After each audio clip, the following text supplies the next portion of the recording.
தெலங்கானா கோலாபுராங் கம்போங் பாசேர் சிம்போலில் உள்ள பள்ளிவாசலின் கழிவறை தொட்டிலிருந்து ஆண் குழந்தையின் சடலம் கண்டெடுக்கப்பட்டது. நேற்று மாலை 7 வாக்கில் பள்ளிவாசலில் உள்ள பெண்கள் கழிவறையை சுத்தம் செய்து கொண்டிருந்த துப்புரவு பணியாளர் ஒருவர் அந்த ஆண் குழந்தையின் சடலத்தை கண்டு தகவல் கொடுத்ததாக கம்போங் பாசேர் சிம்போல் கிராம மேம்பாடு மற்றும் பாதுகாப்பு செயற்குழு தலைவர் முகமது முஸ்தபா தெரிவித்தார்.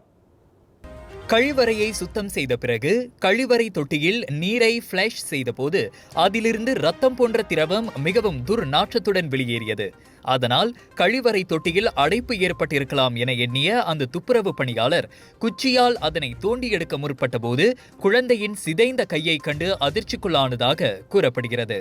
அதனைத் தொடர்ந்து உடனடியாக போலீசுக்கு தகவல் வழங்கப்பட்டதாக முஸ்தபா சொன்னார்.